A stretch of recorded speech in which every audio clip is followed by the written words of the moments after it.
Nah, hari ini di minggu yang kelima, saudaraku, ya Tuhan taruh untuk kita sama-sama belajar kembali, mereview, ya, melihat kembali jejak langkah hidup kita sepanjang tahun 2023 ini, saudaraku. Ya, kita dituntun dalam satu tema hidup berfokus kepada Kristus. Ya, kalau mungkin 2022 hidup saudara tanpa arah, tanpa tujuan, gak jelas arahnya, gak jelas tujuannya, saudara hidup hanya asal hidup. Kemudian memasuki tahun 2023, saudara tiba-tiba muncul satu tema hidup berfokus kepada Kristus.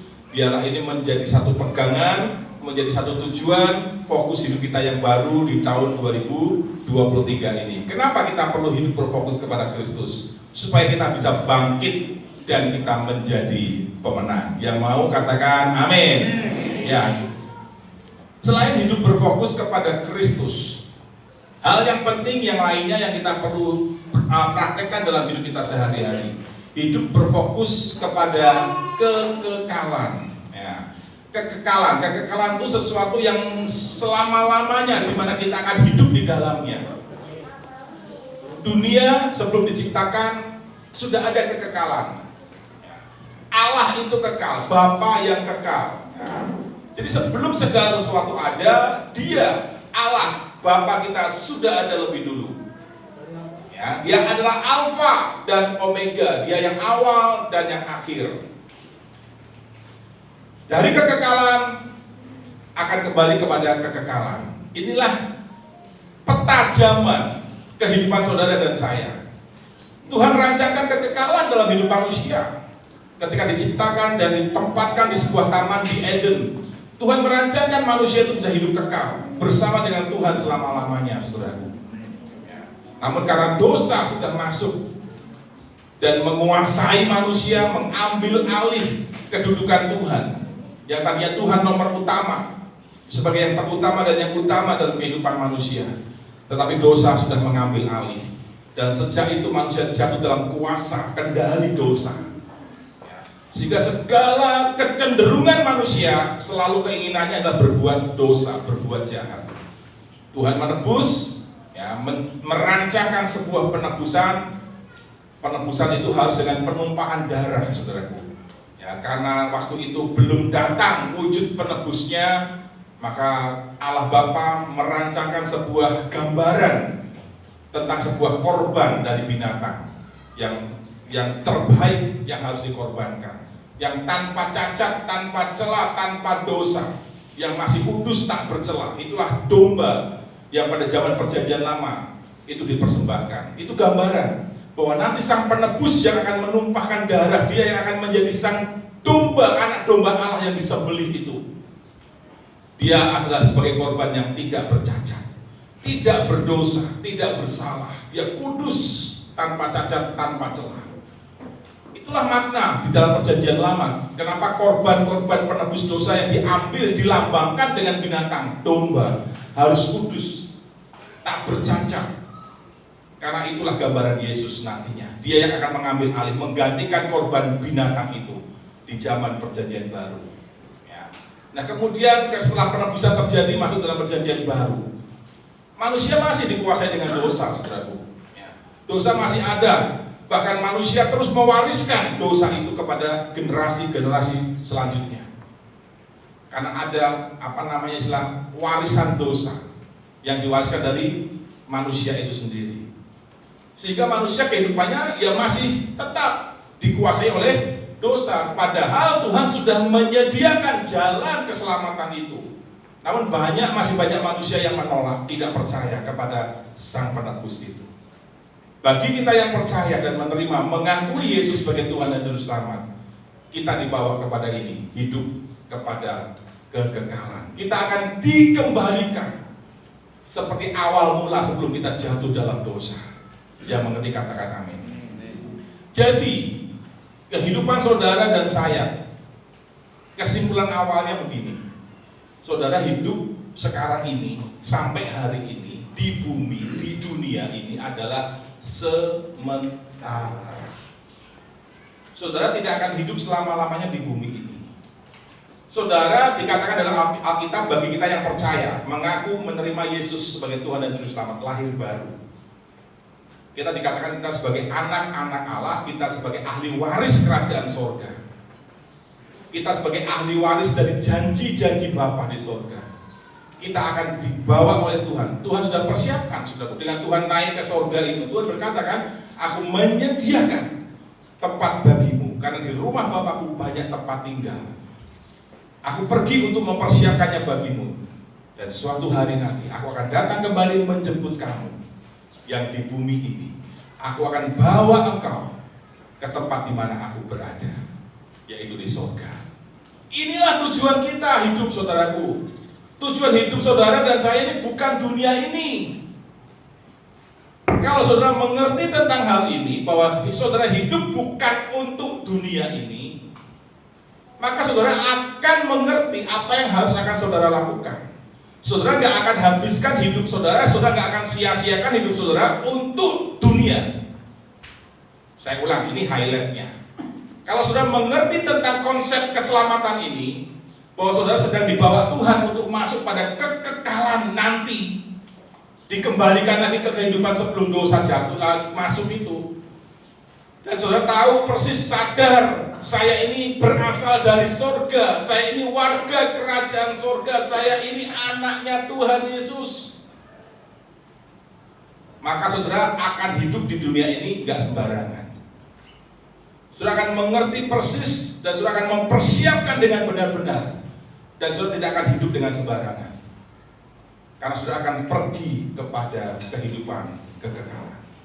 Tetapi kalau saudara habiskan hidup saudara, saudara fokuskan hidup saudara hanya untuk memberikan kesenangan dunia, memberikan apa yang menjadi kehendak dunia, memuaskan apa yang menjadi kehendak dunia. Dunia minta apa saudara kasih, dunia minta apa saudara kasih, saudara penuhi. Saudara lupa, saudara abaikan, saudara gak pedulikan terhadap hal kekekalan.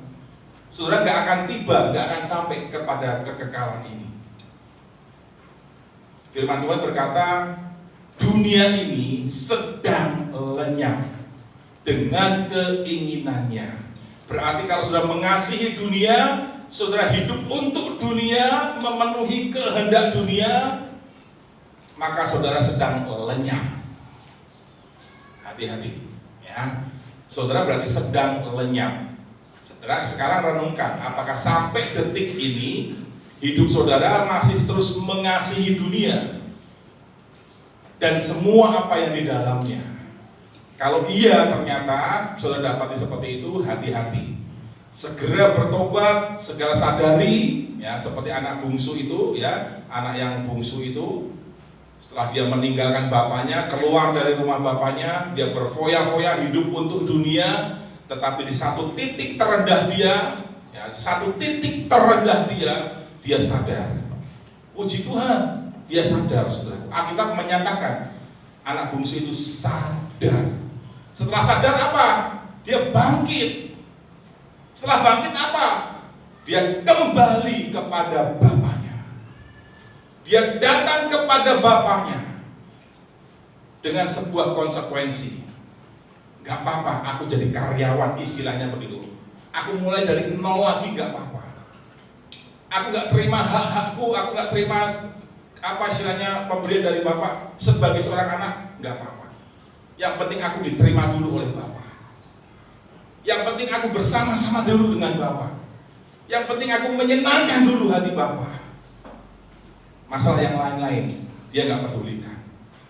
Dia datang kepada bapaknya dan dia dipulihkan. Inilah sikap yang harus kita ambil, saudaraku, supaya kita bisa sampai kepada tujuan kekekalan. Kita akan belajar dari 2 Korintus pasal 4 ayat 16 sampai 18. 16, 17, 18. Ada 3 ayat dalam satu perikop yang singkat ini, saudaraku. Terus ditambah ada 6 ayat di pasal berikutnya. Setelah 2 Korintus 4 ayat 18, itu ayat terakhir, kemudian masuk ke 2 Korintus 5 ayat 1 sampai 6. Nah, nanti kita akan fokus di sana. Ini adalah tulisan atau pengalaman atau sharing khotbah dari Paulus, Rasul Paulus. Saudara nggak bisa baca-baca 16 sampai 18 saja. Saudara harus pelajari dari ayat 1-nya, saudara harus baca. Sekalipun kita hanya belajar 16 sampai 18, tetapi saudara harus baca dari ayat 1 sampai 18 supaya saudara tahu secara keseluruhan ini Paulus sedang ngomong tentang apa. Konteksnya Paulus ini lagi ngajar tentang apa, temanya Paulus ngajar khotbah hari itu tentang apa, saudara jadi tahu. Dan setelah itu baru saudara tahu kesimpulannya. Saudara dapatkan intisarinya. Ayat 1 sebagai prolog untuk sebelum kita masuk 16-18 supaya saudara tahu. Karena saya percaya saudara pasti belum baca ayat 1-nya, kan? Sampai ayat berikutnya saudara belum baca. Saya berikan gambaran jelasnya, cerita singkatnya saja supaya saudara bisa ngikuti, nanti masuk di 16-18 sudah ngerti. Ya. Paulus memulai dengan kalimat di ayat yang pertama, oleh karena kemurahan Allah. Garis bawah ini. Oleh karena kemurahan Allah, kami, kata Paulus, menerima pelayanan ini. Wah, luar biasa ya. Jadi Paulus punya satu paradigma bahwa pelayanan yang dia terima, pelayanan yang dipercayakan oleh Tuhan kepadanya itu karena kemurahan Tuhan. Bukan karena kepandaian, bukan karena fasih lidah, bukan karena pengetahuan, kecerdasan dari Paulus, bukan karena kepandaian Paulus, bukan karena segala sesuatu yang menempel dalam diri Paulus, atribut apapun yang menempel dalam diri Paulus. Tetapi Paulus, walaupun dia memang benar dia orang yang luar biasa, dia pembelajar Taurat yang luar biasa, dia pelaku Taurat yang luar biasa, tapi dia menerima pelayanan setelah pertobatannya, dia menerima pelayanan itu. Dia ngomong, ini karena kemurahan Tuhan. Walaupun Paulus akhirnya menceritakan di bagian berikutnya, di dalam pelayanannya Paulus banyak menghadapi tantangan, bahkan sampai maut mengejar dia.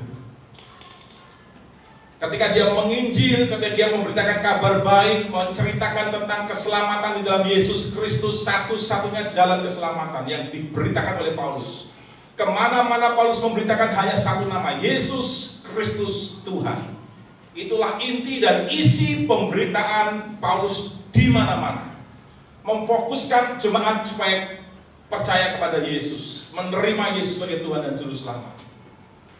Nah, di dalam pemberitaannya itu Paulus banyak mendapatkan cercaan, cemoohan, dan bahkan apa istilahnya, disalahkan istilahnya, dianggap dia pendusta. Dia hanya membuat-buat berita itu saja. Bahkan orang mengatakan, apa yang diberitakan oleh Paulus itu bukan berita firman. Makanya banyak dikejar-kejar, banyak ditentang, banyak hampir dimatikan Paulus itu, saudara. Menghadapi bahaya maut sepanjang hari, kata Paulus. Tapi Paulus apa yang dilakukan? Paulus mengatakan, karena berita yang kubawa ini adalah berita tentang Yesus yang adalah Juru Selamat, kami ini adalah hambanya saja. Dan Paulus mengatakan di ayat yang ke-16-18 itu, ayat 16-nya Paulus ngomong begini, sekalipun menghadapi semua tantangan-tantangan dalam pelayanan tadi, Paulus mengatakan begini, tetapi kami tidak tawar hati. Tadi pagi saya renungkan sambil di toilet, saudaraku, sambil saya aktivitas di toilet saya renungkan tentang ini, 2 Korintus 4 ayat 1 sampai 18. Kan saya sudah tahu baca ceritanya, kronologisnya gimana. Saya bayangkan, saya renungkan dari sudut pandang yang lebih luas, dari tempat yang seperti tinggi, kacamatanya disorotnya itu lebih tinggi. Jadi saya bisa melihat isi ayat itu tuh, isi perikop itu tuh lebih luas. Dan saya mendapatkan satu kesimpulan. Ternyata hal yang paling disorot oleh Paulus, ini kesimpulan yang saya dapatkan tadi pagi, hal yang paling disorot dan diwaspadai oleh Paulus, yang bisa menjadi penghalang yang serius buat kita untuk sampai kepada kekekalan. Perjalanan kita ini bisa terhenti, perjalanan ini bisa berbalik lagi, nggak sampai kepada kekekalan. Itu penghalangnya ini, tawar hati. Hati-hati dengan tawar hati. Kasih tahu kiri kanan, ingatkan, hati-hati dengan tawar hati. Ya, kasih tahu kiri kanan. Ini yang disorot oleh Paulus. Makanya Paulus ngomong sama jemaat di Korintus, kami tidak tawar hati. Sekalipun tadi bahaya maut mengintip kami. Kami merasakan, kami didera, kami dicambuk. Paulus itu dicambuk sampai mengalami cambuk 40 pukulan kurang 1, saudara. Saudara pernah dicambuk? Paulus sudah mengalami semuanya. Aku merasakan bagaimana kelaparan, kedinginan, terombang-ambing di tengah-tengah laut. Aku ngerasain semuanya. Puasanya pernah, ya mungkin karena nggak ada apa-apa, puasa akhirnya harus sampai sebegitunya. Kelaparan, bahasa Paulus. Kelaparan aku pernah ngalami. Semuanya aku pernah ngalami. Diejek, dihina, tapi kami bangkit. Kami terus bangkit. Kami tidak menyerah, kata Paulus. Kenapa? Nah, rahasianya apa? Ini yang mau kita belajar. Yang sampai sini mengerti, menangkap, katakan amin. Sudah ada tahu kronologisnya tadi ya. Cerita dari awalnya, penghalangnya. Dan sekarang kita belajar seperti Paulus. Kenapa Paulus menghadapi yang begitu? Sampai Paulus itu ngomong begini, sekalipun manusia dagingku ini merosot, semakin merosot, kata Paulus, tetapi manusia batiniahku, manusia rohaniku dibaharui dari hari ke hari. Suatu hari dengan seiring bertambahnya usia saudara dan saya, tubuh kita akan semakin merosot, saudara. Tetapi pastikan, sekalipun tubuh saudara ini merosot semuanya keberadaannya, tapi pastikan manusia rohani saudara jangan ikut merosot. Harus diperbaharui dari hari ke hari. Karena kalau manusia roh saudara ikut merosot bersama dengan manusia daging saudara ini, saudara nggak sampai kepada kekekalan. Saudara akan menjadi pribadi yang rapuh, yang mudah tawar hati. Nah, kita lihat dulu ayatnya ya, di dalam 2 Korintus 5. Coba diklik dulu aja satu, tapi nggak ada ayatnya ini ya. Di sini saya nggak sebutkan. Nah, ini prolognya dulu deh. Ya. Dari Paulus tadi saya sudah cerita ya. Dari Paulus kita belajar bahwa menjalani hidup yang sementara ini kesimpulannya dari apa yang sudah saya sampaikan tadi di depan. Kita harus memfokuskan diri pada apa yang ada di dalam kekekalan. Maksudnya dengan kata lain begini, kalau dengan bahasa Alkitab ya, carilah perkara-perkara yang di atas, perkara-perkara rohani, perkara-perkara sorgawi, sekalipun saudara masih hidup di dunia ini. Bukan berarti saudara harus terus baca Alkitab, harus terus 24 jam, enggak seperti itu maksudnya. Ya kan? Artinya gini, kalau saudara terus lebih banyak untuk dunia, untuk kerja, untuk urusan-urusan dunia lah, pokoknya untuk urusan daging lah. Sekarang ya, ayo porsinya dialihkan yuk, supaya seimbang dulu deh. Paling tidak bisa seimbang. Yang dulu saudara karena fokus kepada hal-hal duniawi, fokus pada hal-hal daging, kesenangan saudara, sehingga saudara lupa kepada kerohanian saudara. Sekarang ayo kita ini lagi berjalan dalam kekekalan tadi, yuk kita arahkan, setting, kata Alkitab, set your mind, dalam bahasa Inggrisnya, setting pikiranmu untuk perkara di atas. Kalau dulu settingannya untuk dunia, di setting nih untuk dunia, maka karena settingannya untuk dunia, aktivitasnya lebih banyak kepada dunia. Sekarang di setting, dibalikan, set your mind untuk hal-hal perkara di atas. Maka saudara akan ekspresi tindakan saudara akan mempedulikan kerohanian saudara. Ekspresi hidup saudara akan berbeda dari sebelumnya. Makanya disetting dulu. Aku mau mulai cari dahulu kerajaan Allah dan kebenarannya. Itu setting dulu di sini. Set your mind dulu. Aku harus mencari dahulu. Aku harus mencari dahulu. Terus tanamkan. Terus doktrin pikiran kita. Doktrin. Engkau harus cari dahulu kerajaan Allah. Ini artinya set your mind. Setting seperti itu saudaraku. Perintahkan jiwa saudara. Hai jiwaku, ya, pujilah Tuhan. Mengasihilah Tuhan, takutlah akan Tuhan. Itu saudara sedang men-set hidup saudara kepada perkara di atas. Lihat hidup saudara akan berubah nanti, akan berbeda saudara. Saudara akan bisa sampai kepada kekekalan. Ini kesimpulannya ya. Dari Paulus kita belajar. Dari tulisan Paulus tadi yang saya ceritakan lisan, kita belajar. Kita harus memfokuskan diri pada kekekalan. Nah, sekarang saya buka dulu, ini biarkan dulu karena nggak ada di sini. Saya akan bacakan di 2 Korintus 5-nya ya. Jadi setelah 18 tadi masuk ke 2 Korintus 5. Ayat 1-nya berkata begini. Saya baca dalam versi FAYH-nya ya. Atau saya ganti aja deh biar saudara sama. Yuk, buka Alkitab saudara sebentar. Kalau sudah bawa handphone, buka sebentar 2 Korintus 5. 2 Korintus 5 perjanjian baru ya. Supaya kita sama-sama ngikutin. Ya, yang sudah dapat bisa menyimak ya. 2 Korintus 5 ayat 1. Karena kami tahu bahwa jika kemah tempat kediaman kita di bumi ini dibongkar, nah apa maknanya? Kemah tempat kediaman kita di bumi ini dibongkar. Artinya apa? Ini bahasa kiasan. Artinya dengan sederhananya begini. Karena kami tahu bahwa jika kami mati, meninggal dunia, katakan begitu, ekstrimnya gitu ya kan. Ini Paulus pakai kata kiasan. Kemah ini dibongkar, artinya kita mati, kita meninggal. Kita nggak hidup lagi, hidup kita selesai di bumi ini, ya kan? Dikatakan Allah telah menyediakan suatu tempat kediaman di sorga bagi kita. Alkitab mengatakan Allah, Tuhan Yesus, Bapa kita sudah menyediakan suatu tempat kediaman yang lain, berbeda dengan yang di dunia ini, di sorga. Perhatikan, di sorga. Jadi sorga itu ada. Sorga itu bukan dongeng. Kasih tahu kiri kanan, surga itu bukan dongeng. Nah, surga itu nyata, saudaraku. Ada dan itu disiapkan untuk saudara dan saya.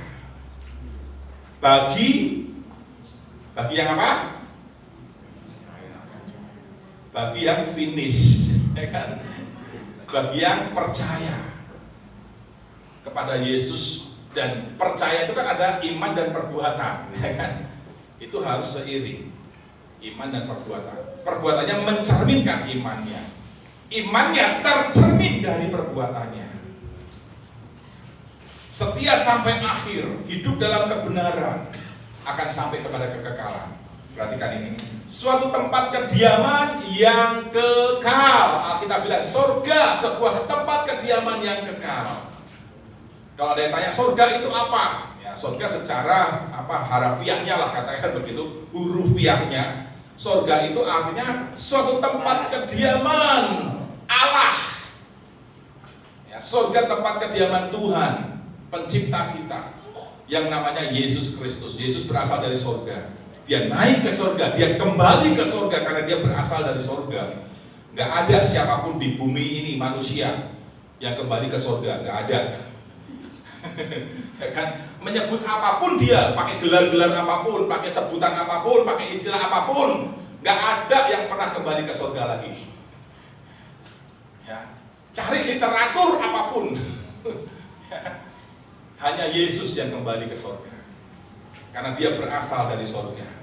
Dia hanya sementara datang ke dunia karena dengan satu misi, menyelamatkan saudara, menebus saudara.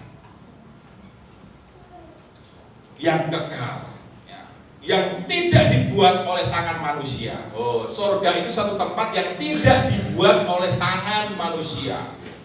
Bukan buatan manusia surga, tapi adalah Allah sendiri, kediaman Allah. Yang mengerti sampai sini katakan amin.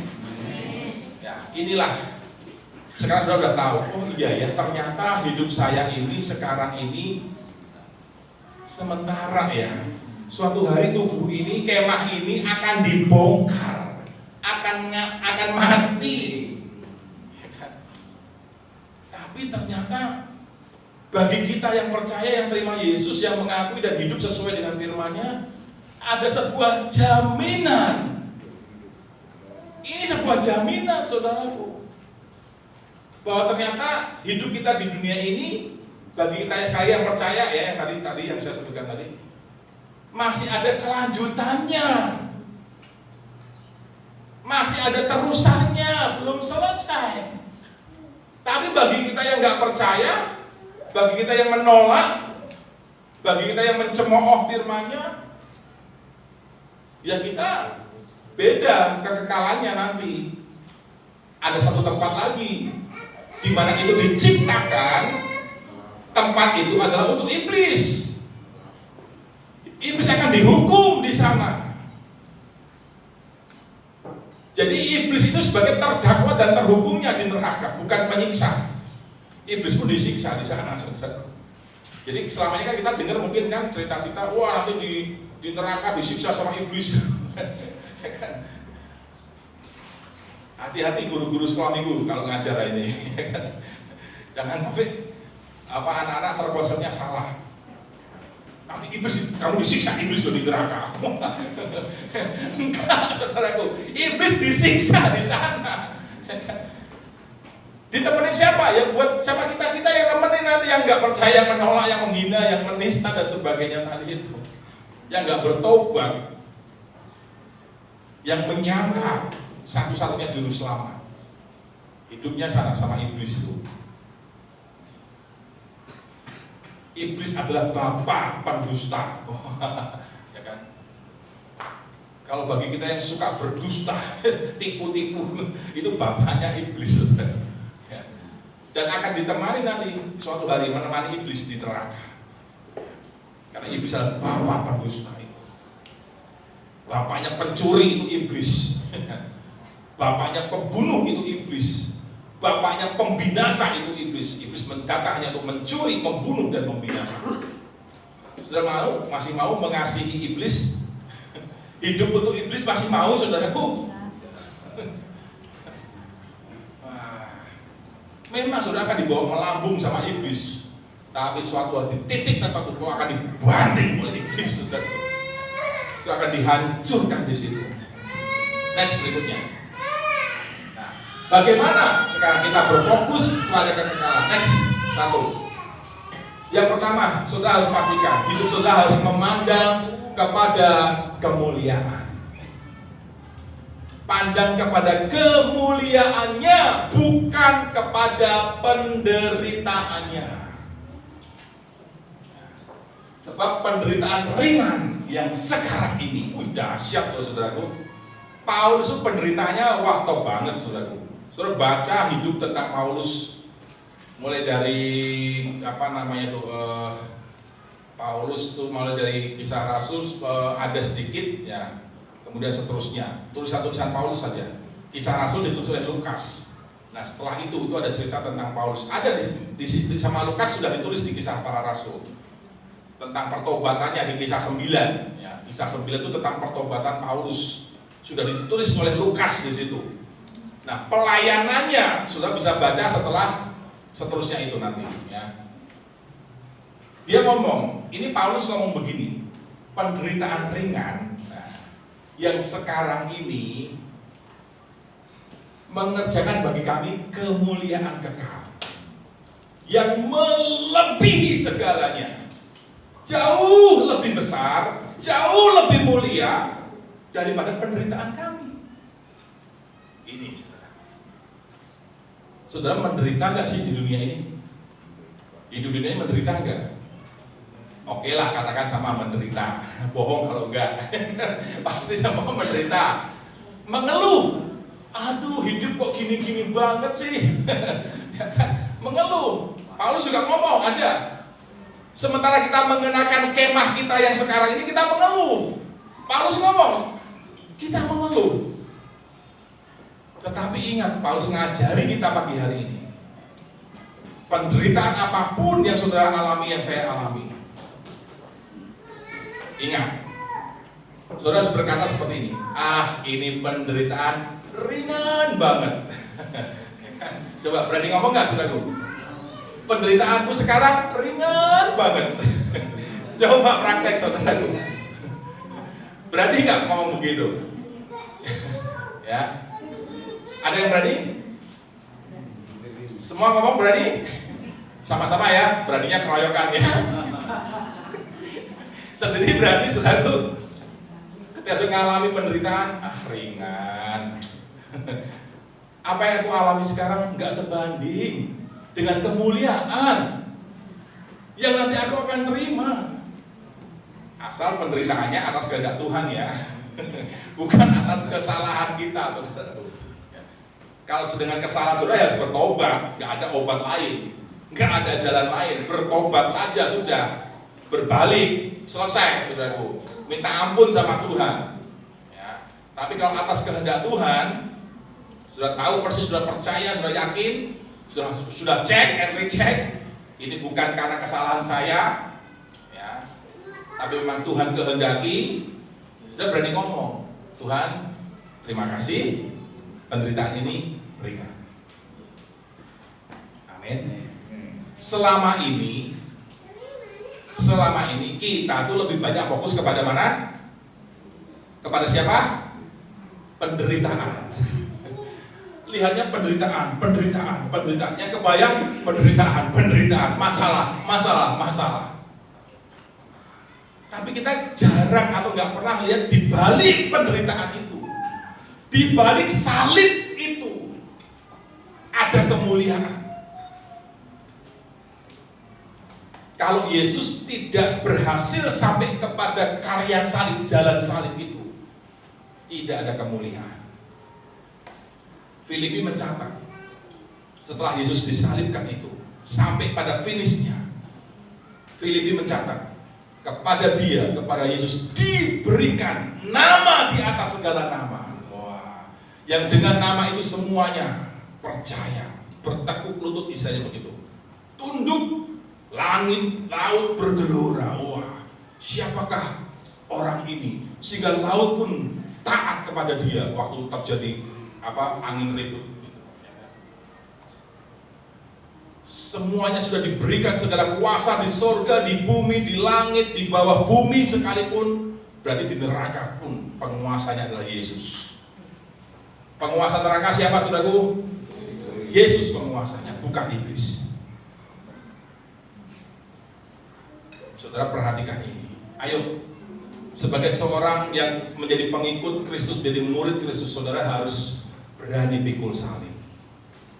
Itu keniscayaan, itu sudah kepastian. Buat kita yang percaya Yesus, yang ikut Yesus harus pikul salib, harus mau menderita demi namanya. Amin, saudaraku. Berani menderita atas kehendak Tuhan, berani terima proses pemurnian dari Tuhan. Tanpa pemurnian tidak ada kemuliaan. Karena penderitaan yang saudara alami atas kehendak Tuhan, saya ulangi ya, penderitaan yang saudara alami atas kehendak Tuhan itu adalah proses pemurnian, supaya saudara muncul seperti emas. Karena tanpa pemurnian tidak ada kemuliaan. Katakan sama-sama yuk, tanpa pemurnian tidak ada kemuliaan. Artinya kalau sudah nggak mau dimurnikan, nggak mau diproses, nggak mau pikul salib, saudara nggak akan pernah dapatkan kemuliaan. Nggak ada promosi dari Tuhan. Perhatikan ini. Ayo saudaraku, yang pertama, pandang kepada kemuliaan. Sebelum kita beranjak ke poin kedua, saya mau garis bawah ini. Ini kemarin saya sempat sampaikan di pool online tentang pemurnian ini. Konsep keselamatan, jalan keselamatan, saudara itu harus mengalami 3 hal ini. Ini tahapannya, saudaraku. Ini tahapannya yang ada di Alkitab. Yang pertama proses namanya justification, bahasa Inggrisnya justification. Namanya justice, nah itu artinya berhubungan dengan apa yang namanya pengadilan dan sebagainya. Ya, artinya apa? Saudara itu dibenarkan. Di dalam pengadilan, saudara itu dibenarkan. Ini proses keselamatannya. Ketika saudara percaya kepada Yesus sebagai Tuhan dan Juru Selamat pribadi, iblis mendakwa saudara. Mendakwa tentang dosa, tentang hidup saudara, didakwa oleh iblis. Dia orang berdosa. Tapi Yesus sebagai hakim, dia membela. Tidak. dia adalah anakku. Dia sudah aku benarkan. Dibenarkan oleh kasih karunia. Bukan karena perbuatan kita, oleh anugerah. Tapi setelah anugerah itu kita terima, pembenaran itu kita terima dengan cuma-cuma, tanpa perbuatan kita, tanpa jasa kita, saudaraku. Hanya kita percaya, nerima, ngaku Yesus sebagai Tuhan dan Juru Selamat. Kita akan masuk dalam tahap kedua. Setelah dibenarkan, tidak berhenti sampai di sini. Saudara akan dimurnikan di sini, sanctification bahasa Inggrisnya. Artinya apa? Pengudusan, dikuduskan, dipisahkan dari dunia ini. Dimurnikan. Kenapa dimurnikan? Supaya semakin serupa dengan Kristus. Hidupnya nggak lagi seperti dunia, nggak seperti iblis, tapi seperti Kristus. Ini petanya begini, saudaraku. Saudara tangkap ini sederhana sekali. Ini paling sederhana. Pembenaran, tapi nggak selesai. Pembenaran ini bisa isinya? Pembenarannya adalah sudah percaya lahir baru, dibaptis, mengalami baptisan air secara selam, baptisan Roh Kudus, baptisan api. Sudah terima ini di sini. Engkau disebut anak Allah di situ. Engkau menerima kuasa sebagai anak-anak Allah, Yohanes 1 ayat 12. Tapi nggak berhenti di situ. Setelah dibaptis nggak berhenti. Masuk tahap berikutnya. Dikuduskan, dimurnikan. Disinilah proses kita seumur hidup kita. Yang mengerti katakan amin. Sudah akan diproses di sini, dimurnikan. Dan tahap terakhir, kalau sudah lolos, muncul seperti api, gak hangus, gak terbakar, gak mati di proses ini. Di padang gurun sudah gak mati, sudah gak menyerah, tapi sudah muncul seperti emas. Semakin dibakar, semakin muncul kemurniannya, keasliannya semakin muncul luar biasa, kilaunya semakin luar biasa. Karena ketika dimurnikan ini, emas yang tadinya melekat benda-benda yang lain, logam-logam yang lain, maka logam-logam yang lain itu kan melepaskan dirinya dari emas itu. Manusia lama, logam-logam yang lain itu, yang selain emas itu manusia lama, masih melekat kepada kita. Ketika kita dimurnikan, maka itu akan lepas. Yang suka bohong lepas karakter, ya kan? Yang suka tipu-tipu lepas, ya kan? Yang suka apalagi lepas. Semua karakter yang jelek manusia lama kita, karakter dosa lepas. Tinggal kita muncul emas yang murni. Tepuk tangan buat firman Tuhan. Dan disitulah saudara menang. Saudara akan masuk pada glorification. Nah, glorification adalah pemuliaan. Saudara dimuliakan. Di mana ini? Di surga, di kekekalan itu. Saya sudah jabarkan buat saudara, ini peta hidup kita. Tinggal saudara mau nggak melewati peta ini untuk sampai kepada kekekalan itu. Ini bersambung saja. Ya, saudara pertama ini lakukan praktek ini dulu. Seminggu ini praktek ini. Saya pernah semua mengalami penderitaan, mengalami proses pemurnian. Jangan tawar hati. Coba jabat tangan kiri kanannya, dengan mantap jabat tangannya. Jangan tawar hati. Amin. Suami istri, rangkul aja istrinya. Jangan tawar hati, say. Besti, jangan tawar hati, besti. Bestiku jangan tawar hati. Bestiku jangan tawar hati. Amin, saudaraku. Karena ini penghalang utama. Penghalang keduanya ini penderitaan. Pertama apa tadi penghalangnya? Tawar hati. Yang kedua penderitaan. Sudah diberkati? Siap berubah? Ini petanya sudah tergambar ya. Selamat menjalani peta ini. Saudara akan sampai kepada kekekalan. Tuhan Yesus memberkati kita semuanya. Haleluya.